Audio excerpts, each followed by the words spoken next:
کہ رسول اللہ صلی اللہ علیہ وسلم نے فرمایا، آؤ مجھ سے اس بات پر بیعت کرو کہ اللہ کے ساتھ کسی چیز کو شریک نہیں کرو گے، چوری نہیں کرو گے، زنا نہیں کرو گے، اپنی اولاد کو قتل نہیں کرو گے، اپنے ہاتھ پاؤں کے درمیان سے گھڑ کر کوئی بہتان نہیں لاؤ گے، اور کسی بھلی بات میں میری نافرمانی نہیں کرو گے۔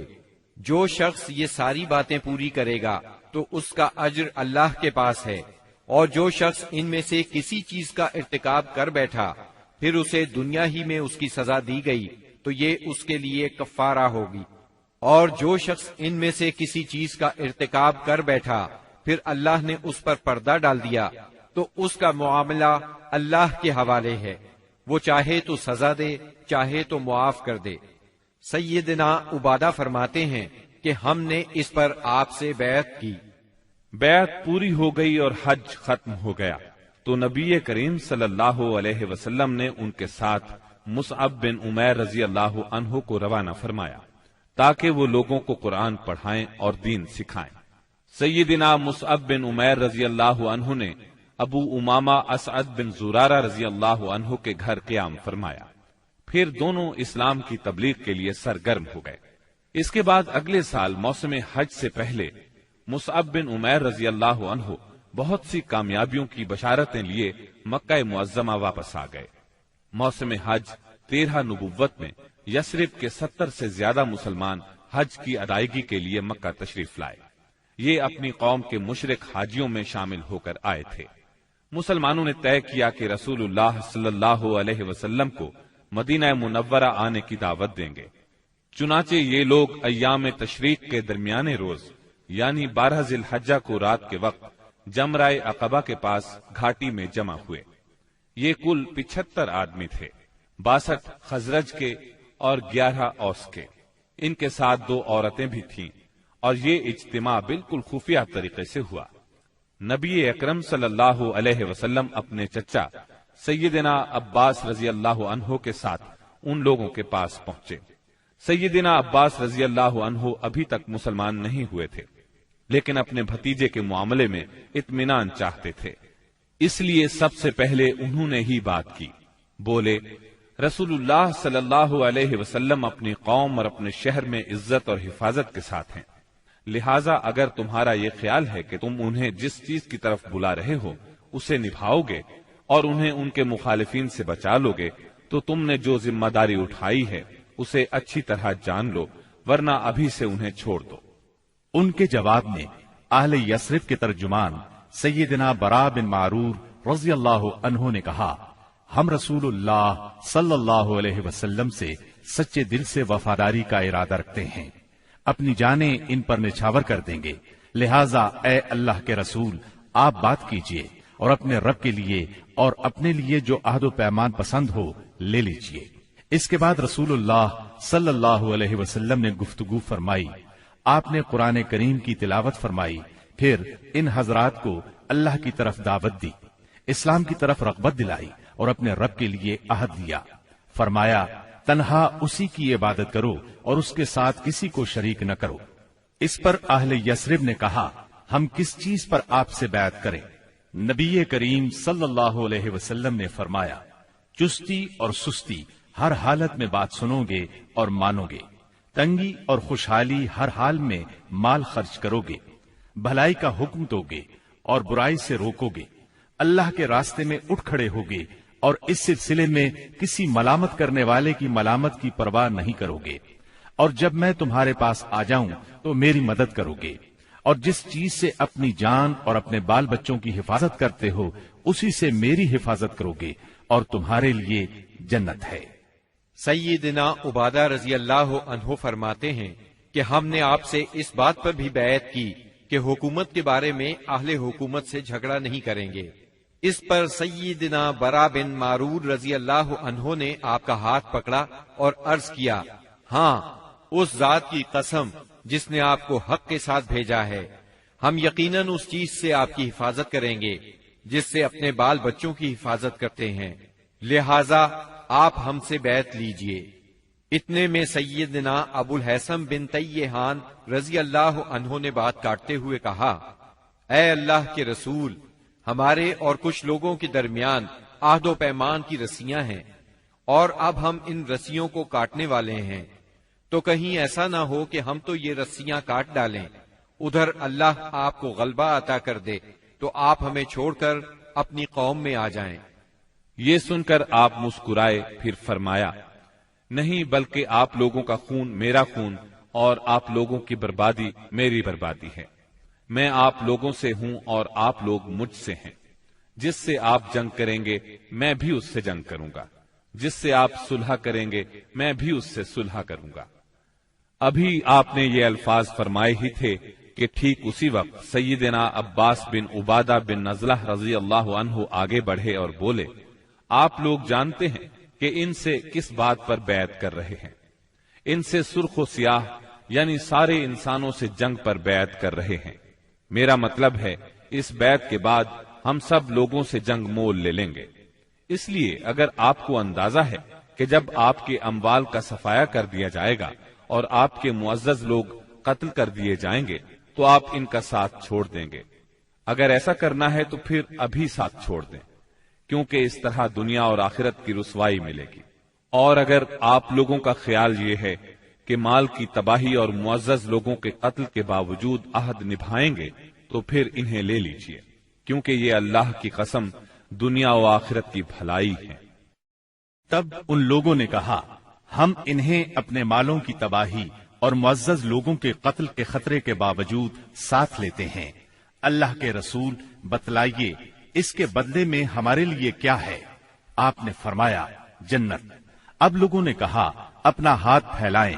آپ نے ہاتھ پھیلا دیا، سب لوگ بیعت کے لیے لپکے، مگر عین اس لمحے آپ کا ہاتھ اسد بن زرارہ رضی اللہ عنہ نے پکڑ لیا اور کہا، اہل یثرب ذرا ٹھہرو، ہم آپ کی خدمت میں لمبا سفر کر کے اس یقین کے ساتھ حاضر ہوئے ہیں کہ آپ اللہ کے رسول ہیں۔ آج آپ کو یہاں سے لے جانے کا مطلب ہے سارا عرب ہمارا دشمن ہو جائے گا، ہمیں اپنے سرداروں کا قتل اور تلواروں کے وار برداشت کرنا ہوں گے۔ اب اگر آپ سب لوگ یہ بات برداشت کرنے کے لیے تیار ہیں تو انہیں لے لیں، اس صورت میں آپ کا اجر اللہ کے ہاں ہے، اور اگر آپ لوگوں کو اپنے بارے میں کوئی اندیشہ ہے تو انہیں ابھی چھوڑ دیں، یہ عذر اللہ کے نزدیک زیادہ قابل قبول ہوگا۔ یہ سن کر لوگوں نے کہا، اسد اپنا ہاتھ ہٹائیے، اللہ کی قسم نہ ہم اس بیعت کو چھوڑ سکتے ہیں نہ توڑ سکتے ہیں۔ اس کے بعد ایک ایک آدمی نے اٹھ کر بیعت کی۔ راجح ترین قول کے مطابق سب سے پہلے بیعت کرنے والے خود اسد بن زرارہ رضی اللہ عنہ تھے۔ ایک قول یہ بھی ہے کہ سب سے پہلے بیعت ابو الحسن بن تیہان نے کی۔ ایک تیسرا قول یہ ہے کہ سیدنا برا بن معرور نے سب سے پہلے بیعت کی۔ دونوں عورتوں کی بیعت صرف زبان سے ہوئی، ان سے آپ نے مصافحہ نہیں فرمایا، بلکہ فرمایا بس ان کی بیعت ہو گئی، میں عورتوں سے مصافحہ نہیں کرتا۔ بیعت مکمل ہو چکی تو رسول اللہ صلی اللہ علیہ وسلم نے فرمایا، اپنے میں سے 12 نقیب پیش کریں جو اپنی قوم کے نگران ہوں گے، ان کے معاملات کے ذمہ دار ہوں گے۔ اس پر 9 آدمی خزرج سے اور 3 آدمی اوس سے منتخب کیے گئے۔ جب ان کا انتخاب ہو چکا تو رسول اللہ صلی اللہ علیہ وسلم نے فرمایا، آپ لوگ اپنی قوم کے تمام معاملات کے ذمہ دار ہیں، جس طرح عیسیٰ علیہ السلام کے حواری ان کی طرف سے کفیل ہوئے تھے، اور میں اپنی قوم یعنی مسلمانوں کا کفیل ہوں۔ ان سب نے ایک زبان ہو کر کہا، جی ہاں۔ تو یہ تھی دوسری بیعت عقبہ۔ یہ نبی صلی اللہ علیہ وسلم کی زندگی میں اب تک کی سب سے بڑی بیعت تھی۔ اس بیعت کی وجہ سے حالات کا رخ تبدیل ہوا، تاریخ نے ایک اہم موڑ لیا۔ عقبہ کی پہلی اور دوسری بیعت کے بعد یثرب میں مسلمانوں کو امن اور پناہ کی جگہ مل گئی، اس لیے نبی کریم صلی اللہ علیہ وسلم نے مکے کے مسلمانوں کو اجازت دے دی کہ وہ اپنا وطن چھوڑ کر شہر مدینہ ہجرت کر جائیں۔ مکہ میں اب گنتی کے چند مسلمان رہ گئے تھے۔ نبی کریم صلی اللہ علیہ وسلم سیدنا ابو بکر صدیق رضی اللہ عنہ اور سیدنا علی رضی اللہ عنہ کو خاص اہمیت دیتے تھے، اسی لیے قریش کو اندازہ تھا کہ اب یہ تینوں بھی مدینے چلے جائیں گے۔ انہیں مسلمانوں کی مدینہ منورہ کی طرف ہجرت اور وہاں ان کے اجتماع سے اپنے دین، اپنی تجارت اور اپنے وجود کے لیے بھی خطرہ محسوس ہوا۔ چنانچہ وہ 26 صفر 14 نبوت بمطابق 16 ستمبر 22 عیسوی جمعرات کے دن پہلے پہر غور و خوض کے لیے دار الندوہ میں جمع ہوئے۔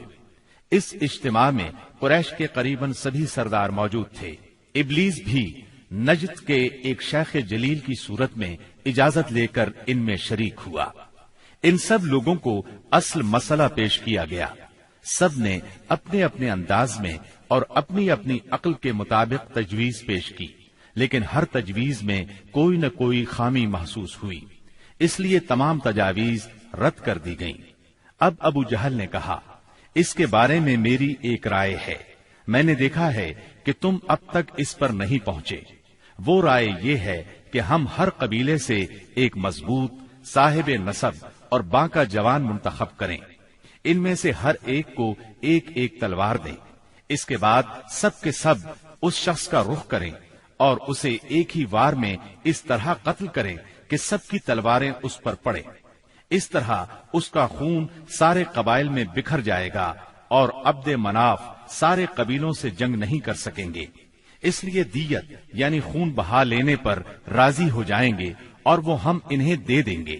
شیخ نجدی یعنی ابلیس نے فوراً کہا، یہ ہوئی بات جو اس جوان نے کہی، رائے ہو تو ایسی، باقی سب بیکار۔ باقی لوگوں نے بھی اس رائے کو منظور کیا اور پھر اس کی تیاری میں لگ گئے۔ ابو جہل کے اس شیطانی منصوبے پر عمل کرنے کے لیے ایک رات سب قبیلوں کے بہادر ہاتھوں میں تلواریں لیے رسول اللہ صلی اللہ علیہ وسلم کے گھر کے چاروں طرف چھپ کر کھڑے ہو گئے۔ یہ قریش کا مکر تھا، لیکن انہوں نے یہ مکر اللہ سبحانہ و تعالی کے مقابلے میں کیا تھا، اس لیے اللہ نے اس طرح کا وار کیا کہ وہ سمجھ بھی نہ سکے۔ چنانچہ جبریل علیہ السلام نازل ہوئے اور نبی صلی اللہ علیہ وسلم کو قریش کی سازش کی خبر دی، ہجرت کی اجازت دی، دن اور نکلنے کا وقت مقرر کیا اور قریش کے مکر کو رد کرنے کا پروگرام بنایا۔ چنانچہ فرمایا، جس بستر میں آپ سویا کرتے ہیں آج کی رات اس بستر پر نہ سوئیں۔ چنانچہ اس رات آپ نے سیدنا علی رضی اللہ عنہ کو اپنے بستر پر سلا دیا۔ کفار نے آپ کے بستر پر سیدنا علی رضی اللہ عنہ کو چادر تانے سوئے ہوئے دیکھا تو گمان کیا کہ آپ سو رہے ہیں، چنانچہ فخر اور غرور سے مٹکنے لگے اور آپ کی گھات میں بیٹھ گئے تاکہ جب آپ اٹھ کر باہر نکلیں تو سب آپ پر ٹوٹ پڑیں۔ ادھر رسول اللہ صلی اللہ علیہ وسلم عین اس حالت میں کہ یہ لوگ آپ کے گھر کو گھیرے میں لیے ہوئے تھے باہر تشریف لائے۔ آپ اس وقت سورہ یاسین کی آیت 9 تلاوت فرما رہے تھے۔ وَجَعَلْنَا مِن بَيْنِ أَيْدِيهِمْ سَدًّا وَمِنْ خَلْفِهِمْ سَدًّا فَأَغْشَيْنَاهُمْ فَهُمْ لَا يُبْصِرُونَ۔ ہم نے ان کے آگے رکاوٹ کھڑی کر دی اور ان کے پیچھے رکاوٹ کھڑی کر دی، بس ہم نے انہیں ڈھانک لیا اور وہ دیکھ نہیں رہے ہیں۔ چنانچہ اللہ تعالیٰ نے ان کی نگاہیں پکڑ لیں اور وہ آپ کا قطعاً احساس نہ کر سکے۔ اس کے بعد آپ اپنے گھر سے اسی وقت ابو بکر صدیق رضی اللہ عنہ کے گھر تشریف لے گئے اور انہیں اللہ کے حکم کی خبر دی۔ ابو بکر صدیق رضی اللہ عنہ پہلے ہی ہجرت کے لیے تیار تھے، چنانچہ انہوں نے اپنا تمام اثاثہ 6000 درہم اور ستوؤں کا تھیلا لیا اور مکان کی ایک کھڑکی سے نکل کر دونوں حضرات نے یمن کا رخ کیا اور فجر کی پو پھٹنے سے پہلے سور نامی پہاڑ کے ایک غار تک جا پہنچے۔ کوہ سور مکہ معظمہ سے 5 میل دور جنوب مغرب میں واقع ہے۔ اس ویران پہاڑ میں ایک تنگ غار ہے، یہ غار سور کے نام سے مشہور ہے۔ یہ غار اب تک موجود ہے۔ مکے سے مدینہ شمال کی طرف ہے۔ قریش کا خیال تھا کہ آپ نے اپنا سفر شمال ہی کی طرف کیا ہوگا، لیکن آپ اپنے سفر کا آغاز مخالف سمت سے کر کے غار سور میں جا پہنچے۔ ابو بکر صدیق رضی اللہ عنہ بھی آپ کے ساتھ تھے، اس لیے انہیں یار غار کہا جاتا ہے۔ رسول اللہ صلی اللہ علیہ وسلم اپنے یار غار کے ساتھ 3 دن اور 3 راتیں غار ثور میں رہے۔ رات کی تاریکی میں سیدنا ابو بکر صدیق رضی اللہ عنہ کے فرزند سیدنا عبداللہ بن ابی بکر رضی اللہ عنہ دشمنوں کی سرگرمیوں کی اطلاعات پہنچاتے رہے۔ ادھر سیدنا ابو بکر صدیق رضی اللہ عنہ کے غلام عامر بن فہیرہ بکریاں چراتے رہتے، اور جب رات کا ایک حصہ گزر جاتا تو ان بکریوں کو لے کر ان کے پاس پہنچ جاتے۔ اس طرح دونوں حضرات دودھ نوش فرما لیتے۔ پھر صبح سویرے ہی عامر بن فہیرہ بکریاں ہانک کر چل دیتے، اور وہ بکریوں کو عبداللہ بن ابی بکر رضی اللہ عنہ کے قدموں کے نشانات پر سے لے جاتے تاکہ وہ نشانات مٹ جائیں۔ باقی رہے قریش تو ان کے جوان رسول اللہ صلی اللہ علیہ وسلم کے اٹھنے کے انتظار میں گھر کو گھیرے بیٹھے رہے، یہاں تک کہ صبح ہو گئی۔ صبح ہونے پر جب سیدنا علی رضی اللہ عنہ آپ کے بستر سے اٹھے تو قریش کے ہوش اڑ گئے۔ انہوں نے سیدنا علی رضی اللہ عنہ سے آپ کے بارے میں پوچھا تو انہوں نے جواب دیا، مجھے علم نہیں۔ اس پر انہوں نے سیدنا علی رضی اللہ عنہ کو مارا اور گھسیٹ کر خانہ کعبہ تک لے گئے۔ کچھ دیر قید رکھا، پھر جب محسوس کیا کہ انہیں قید میں رکھنے کا کوئی فائدہ نہیں تو چھوڑ دیا۔ اس کے بعد یہ لوگ سیدنا صدیق اکبر رضی اللہ عنہ کے گھر آئے۔ ان کی صاحبزادی سیدہ اسماء رضی اللہ عنہا سے ان کے بارے میں پوچھا۔ انہوں نے فرمایا، مجھے معلوم نہیں۔ اس پر خبیث ابو جہل نے ان کے رخسار پر اس زور کا تماچا مارا کہ کان کی بالی گر گئی۔ پھر انہوں نے ہر طرف آپ کی تلاش شروع کر دی اور یہ اعلان بھی کیا، جو کوئی ان دونوں کو زندہ یا مردہ حاضر کرے اسے ہر ایک کے بدلے 100 اونٹ انعام میں دیے جائیں گے۔ اس طرح بہت سے لوگ انعام کے لالچ میں نکل کھڑے ہوئے۔ کچھ تلاش کرنے والے غار ثور تک بھی جا پہنچے۔ وہ غار کے اس قدر نزدیک پہنچ گئے کہ اگر جھک کر نیچے دیکھ لیتے تو انہیں دیکھ لیتے۔ یہ صورتحال دیکھ کر سیدنا ابو بکر صدیق رضی اللہ عنہ فکر مند ہوئے۔ آپ صلی اللہ علیہ وسلم نے انہیں غمزدہ دیکھ کر فرمایا، ابو بکر، ایسے 2 آدمیوں کے بارے میں کیا خیال ہے جن کا تیسرا اللہ ہو؟ غم نہ کرو، یقیناً اللہ ہمارے ساتھ ہے۔ اس واقعے کا ذکر سورہ توبہ کی آیت 40 میں آیا ہے۔ اگر تم اس کی مدد نہ کرو گے تو اس کی اللہ نے مدد کی ہے، جس وقت انہیں کافروں نے نکالا تھا کہ وہ 2 میں سے دوسرا تھا، جبکہ وہ دونوں غار میں تھے۔ جب وہ اپنے ساتھی سے کہہ رہے تھے کہ تو غم نہ کر، اللہ ہمارے ساتھ ہے، پھر اللہ نے اپنی طرف سے تسکین نازل فرما کر ان لشکروں سے اس کی مدد کی جنہیں تم نے دیکھا ہی نہیں۔ اس نے کافروں کی بات کو پست کر دیا، اور بات تو اللہ ہی کی بلند ہے، اور اللہ زبردست حکمت والا ہے۔ پیر کی رات ربیع الاول یکم ہجری کو نبی کریم صلی اللہ علیہ وسلم غار ثور سے باہر تشریف لائے۔ آپ نے ایک شخص عبداللہ بن عریقت کو اجرت پر رہنمائی کے لیے مقرر کر لیا تھا۔ یہ شخص اگرچہ قریش کے دین پر تھا، لیکن اس پر آپ کو اعتماد تھا۔ وہ وعدے کے مطابق 2 سواریاں لیے جبل ثور کے دامن میں آ گیا، اور رسول اللہ صلی اللہ علیہ وسلم اور سیدنا ابو بکر صدیق رضی اللہ عنہ نے کوچ کیا۔ ان کے ساتھ عامر بن فہیرہ بھی تھے۔ عبداللہ بن عریقت آپ کو لیے پہلے جنوب کی جانب یمن کے رخ پر دور تک چلا، پھر مغرب کی طرف مڑا اور ساحل سمندر کا رخ کیا۔ ساحل کے قریب پہنچ کر وہ شمال کی طرف مڑ گیا اور ایک ایسے راستے پر چلا کہ اس پر کوئی مشکل ہی سفر کرتا تھا۔ دوسرے دن یہ مختصر سا قافلہ ایک خیمے کے پاس پہنچا۔ یہ خیمہ قدید کے اطراف میں مشلل کے علاقے میں تھا۔ مشلل مکہ معظمہ سے 130 کلومیٹر کے فاصلے پر ہے۔ اس خیمے میں ایک عورت موجود تھی۔ آپ نے اس عورت سے فرمایا، تمہارے پاس کھانے کے لیے کچھ ہے؟ اس نے معذرت کی اور بتایا، میری بکریاں چرنے کے لیے گئی ہیں۔ خیمے میں آپ کو ایک بکری نظر آئی، وہ بہت کمزور تھی۔ ریوڑ کے ساتھ نہیں جا سکتی تھی، اس لیے خیمے میں موجود تھی۔ اس کے تھنوں میں نام کو بھی دودھ نہیں تھا۔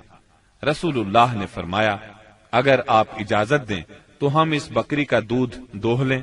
یہ سن کر اس نے کہا، اس بکری میں دودھ کہاں؟ آپ نے فرمایا، آپ اجازت تو دیں۔ اس نے اجازت دے دی۔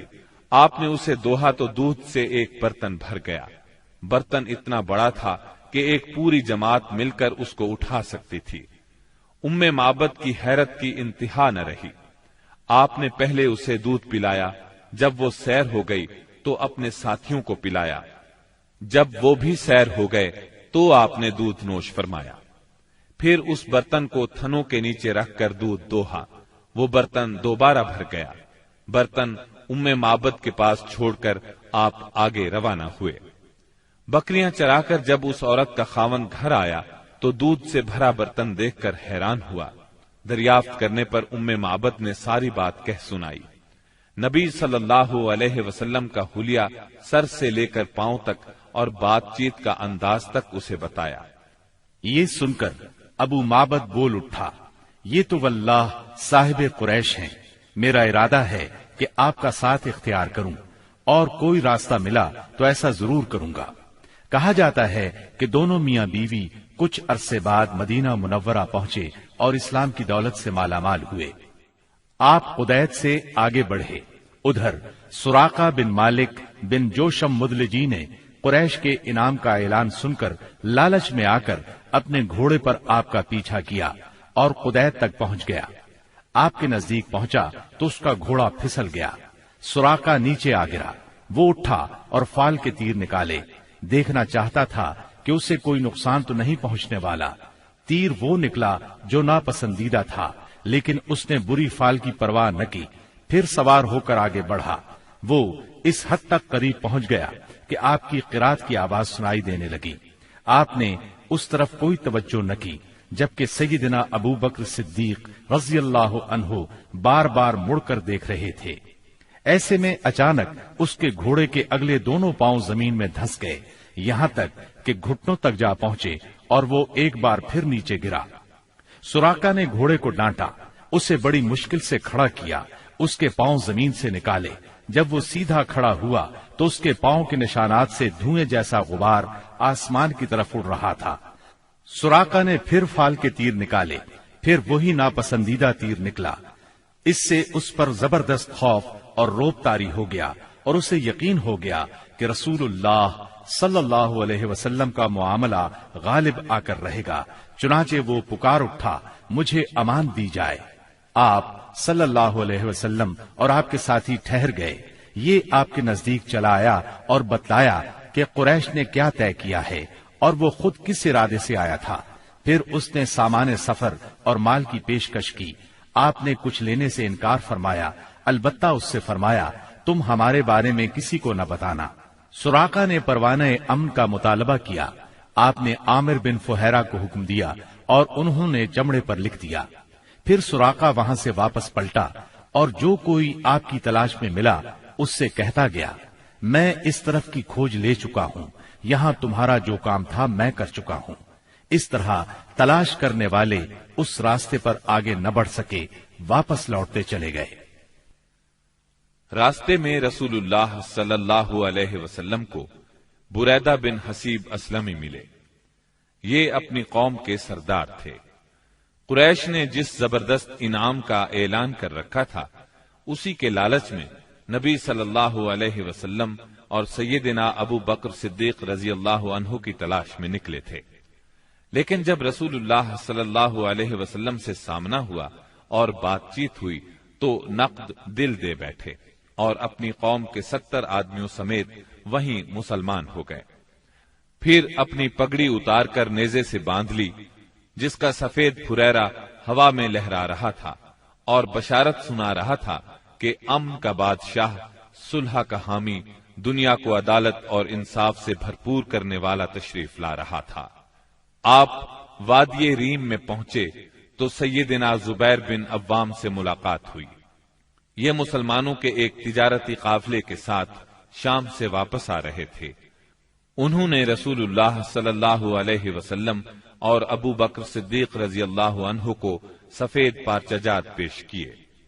سوموار 8 ربیع الاول 14 نبوت بمطابق یکم ہجری 23 ستمبر 622 عیسوی کو رسول اللہ صلی اللہ علیہ وسلم قباء میں داخل ہوئے۔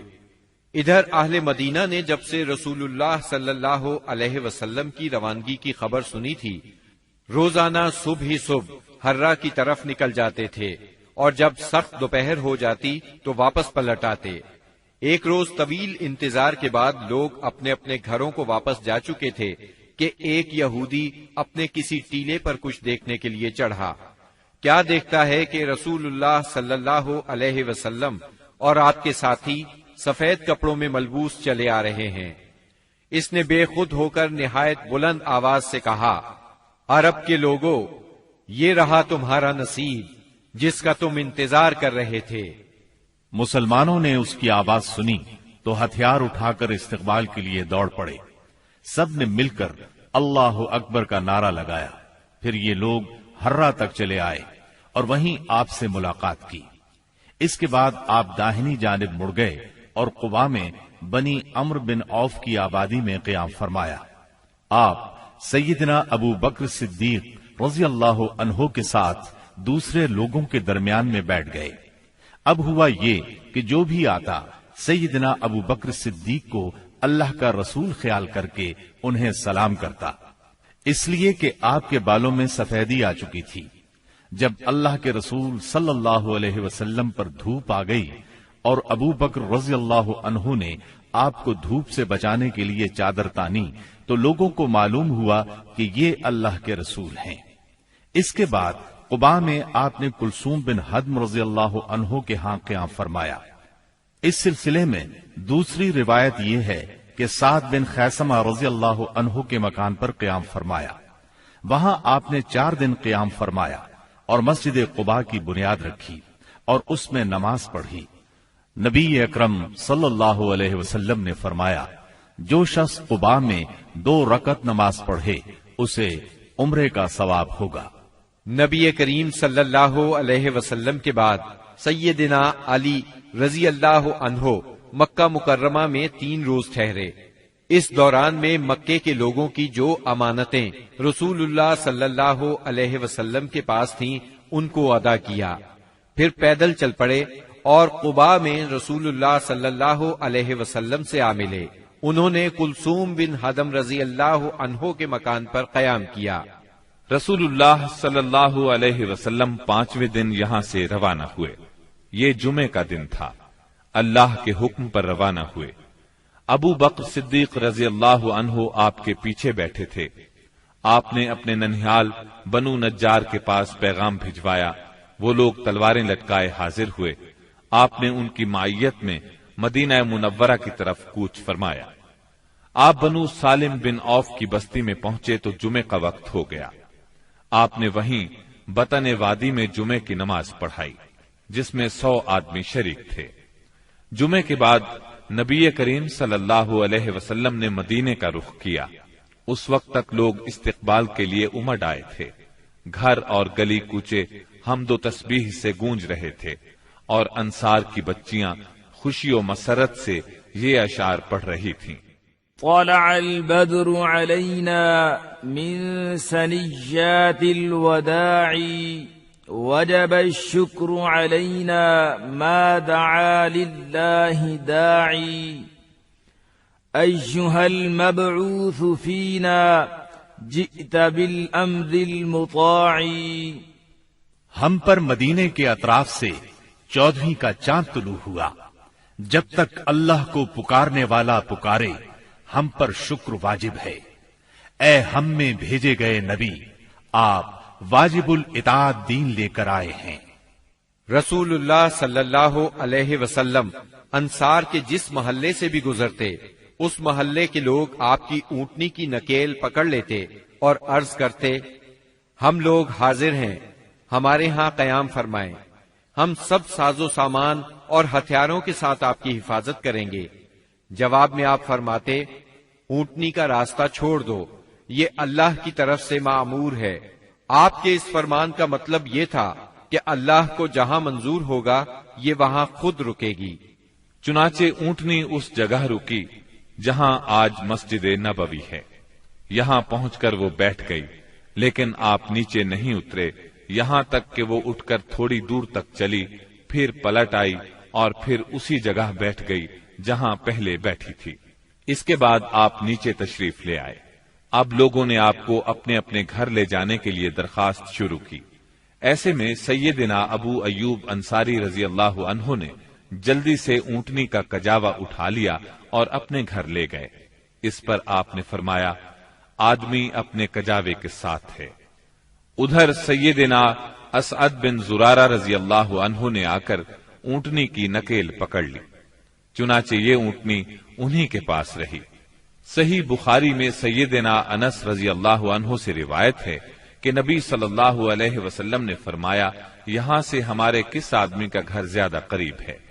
سیدنا ابو ایوب انصاری رضی اللہ عنہ فوراً بول اٹھے، اے اللہ کے رسول، میرا یہ دیکھیے، یہ رہا میرا مکان اور یہ رہا میرا دروازہ۔ نبی کریم صلی اللہ علیہ وسلم نے فرمایا، جاؤ اور ہمارے لیے قیلولہ کی جگہ تیار کرو۔ انہوں نے عرض کی، آپ دونوں حضرات تشریف لے چلیں، اللہ برکت دے۔ اس طرح میزبانی کا شرف سیدنا ابو ایوب انصاری رضی اللہ عنہ کے حصے میں آیا۔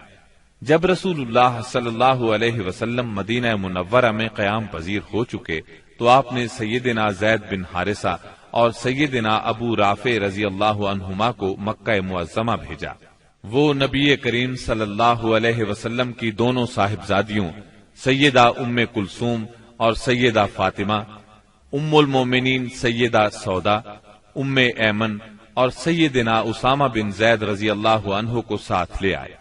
ان کے ہمراہ سیدنا ابو بکر صدیق رضی اللہ عنہ کے فرزند عبد الرحمن بن ابی بکر بھی اپنے گھرانے کے افراد سیدہ ام رومان، سیدہ عائشہ اور سیدہ اسماء رضی اللہ عنہن کو لے کر مدینہ منورہ آ گئے۔ اب نبی اکرم صلی اللہ علیہ وسلم کی مدنی زندگی شروع ہوئی۔ اس دور کو 3 حصوں میں تقسیم کیا جا سکتا ہے۔ پہلا دور، اس میں فتنے بپا کیے گئے، اندر سے رکاوٹیں کھڑی کی گئیں اور باہر سے آ کر دشمنوں نے مدینہ منورہ کو صفحہ ہستی سے مٹانے کے لیے چڑھائیاں کی۔ یہ دور صلح حدیبیہ ذیقعد 6 ہجری پر ختم ہو جاتا ہے۔ دوسرا دور، اس میں بت پرست قیادت کے ساتھ صلح ہوئی۔ یہ دور فتح مکہ 8 ہجری پر ختم ہوتا ہے۔ اس دور میں دنیا کے بادشاہوں کو دین کی دعوت دی گئی۔ تیسرا دور، اس میں اللہ کی مخلوق دین میں فوج در فوج داخل ہوئی۔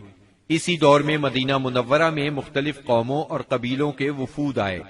یہ دور نبی اکرم صلی اللہ علیہ وسلم کی حیات مبارکہ کے آخری دنوں تک ہے، یعنی ربیع الاول 11 ہجری تک۔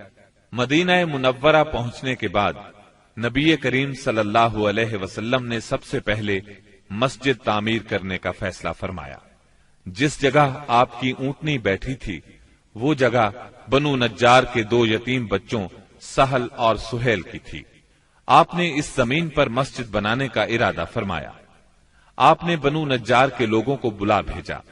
وہ حاضر خدمت ہوئے تو آپ نے ان سے مسجد کی تعمیر کی بات کی۔ انہوں نے زمین بطور ہبہ قبول کرنے کی درخواست کی، لیکن آپ نے اس زمین کو بغیر قیمت کے لینا پسند نہ فرمایا۔ آپ نے یہ زمین قیمتاً خریدی اور بنفس نفیس مسجد کی تعمیر میں شریک ہوئے۔ اس زمین میں مشرکین کی چند قبریں اور غرقد کے چند درخت بھی تھے۔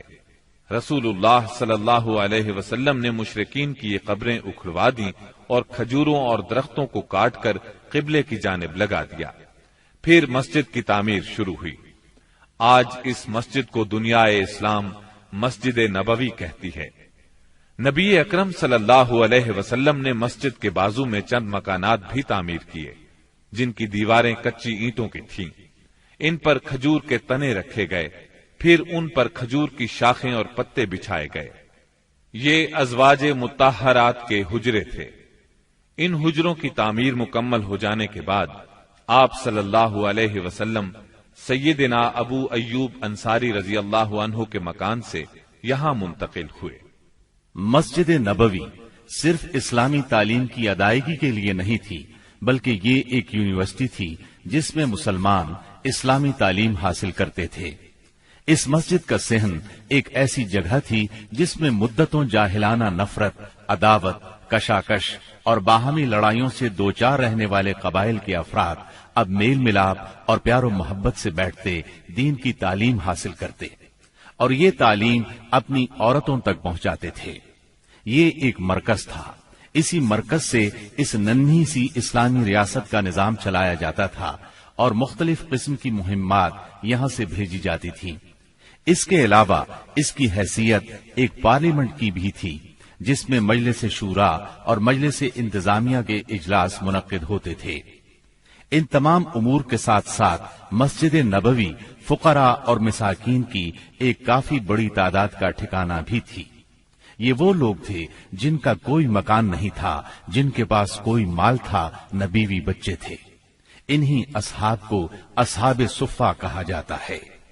اب مسلمان پانچوں نمازیں باجماعت ادا کرنے کے لیے حاضر ہو رہے تھے اور اس کے لیے وہ وقت کا اندازہ لگاتے تھے، مگر دقت یہ تھی کہ کوئی بہت پہلے آ جاتا تھا تو کوئی دیر سے پہنچتا۔ چنانچہ نبی کریم صلی اللہ علیہ وسلم اور مسلمانوں نے مشورہ کیا کہ کوئی ایسی علامت اختیار کی جائے جس سے سب کو وقت کا پتہ چل جائے۔ سیدنا عمر رضی اللہ عنہ نے کہا، کیوں نہ کسی آدمی کو بھیج دیا جائے جو الصلاۃ جامعۃ یعنی نماز جمع کرنے والی ہے پکار دیا کرے۔ رسول اللہ صلی اللہ علیہ وسلم نے یہی رائے قبول کی اور اسی پر عمل کیا۔ پھر عبداللہ بن زید بن عبد ربہ انصاری رضی اللہ عنہ نے خواب میں اذان سنی اور آ کر رسول اللہ صلی اللہ علیہ وسلم کو خبر دی۔ آپ نے فرمایا، یہ سچا خواب ہے۔ پھر آپ نے حکم فرمایا کہ وہ سیدنا بلال رضی اللہ عنہ کو یہ کلمات القاء کرتے جائیں اور بلال پکارتے جائیں، کیونکہ ان کی آواز زیادہ بلند اور سریلی ہے۔ چنانچہ سیدنا بلال رضی اللہ عنہ نے اذان کہی۔ ان کی آواز سن کر سیدنا عمر رضی اللہ عنہ اپنی چادر گھسیٹتے ہوئے آئے اور بولے، اے اللہ کے رسول، اللہ کی قسم میں نے بھی خواب میں یہی الفاظ سنے ہیں۔ اس سے اس خواب کی مزید تائید ہو گئی اور اسی روز سے یہ اذان اسلام کا شعار بن گئی۔ مسجد کی تعمیر سے فارغ ہو کر رسول اللہ صلی اللہ علیہ وسلم کو ان مہاجرین کی فکر لاحق ہوئی جو مکہ معظمہ سے بے سر و سامان نکلے تھے، صرف ایمان اور اسلام کی دولت ساتھ لائے تھے۔ چنانچہ آپ نے مہاجرین اور انصار کے درمیان رشتہ اخوت یعنی بھائی چارہ قائم کرنے کی طرف توجہ فرمائی۔ آپ نے انصار کو سیدنا انس بن مالک رضی اللہ عنہ کے گھر جمع فرمایا۔ مہاجرین کی تعداد 45 تھی،